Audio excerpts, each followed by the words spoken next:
Kaya pa sa good morning, good morning. Dito tayo ngayon sa Dinampios ng Cavite. Time check natin mga alas 6 na nga umaga. Project update tayo dito. Kaya check natin itong general dress natin, Jasmine, Block 41.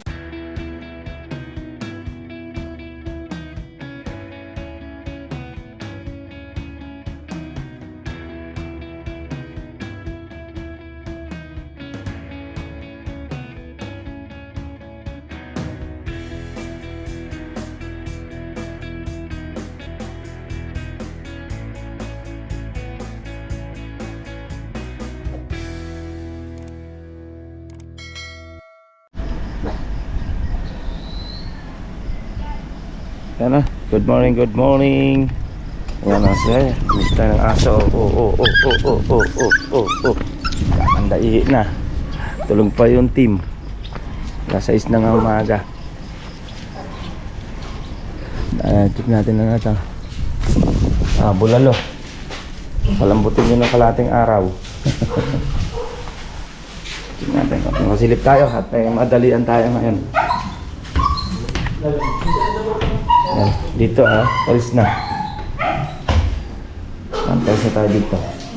Dahil ito kasi lalagyan natin yung mga wall partition. Ito lang muna, part na to, tsaka to.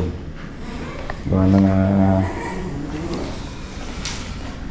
may iwan muna to. Hinintay lang namin yung permit. Kasi kung babakbakin kasi yan, tapos kung palalagyan ito lang ng CR, same lang din sa block 8 natin. Ito, lagyan ng CR na to.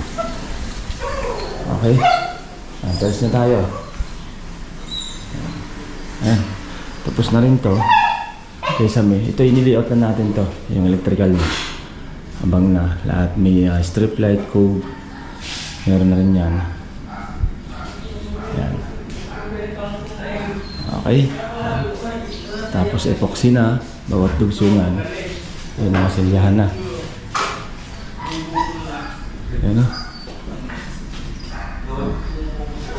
Ayan, nakapag-tiles na rin tayo.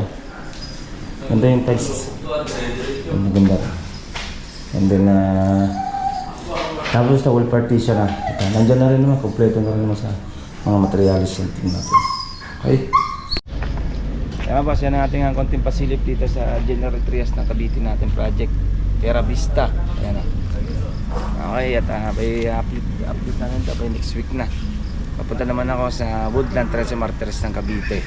Okay, ingat-ingat tayo pa sa. Bye-bye. Ito pong J. Uragon Vlog, napakaganda po ng channel na ito, no?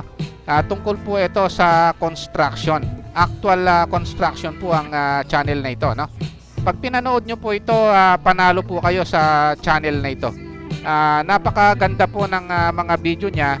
Lalo na pong magaganda, no, yung mga iba't ibang design niya. Kakaiba po yung mga iba't ibang design niya sa mga kisame. Subukan nyo pong panoorin J. Uragon Vlog na ito. Matutuwa po kayo pag pinanood nyo po yung mga video niya. Maraming salamat po.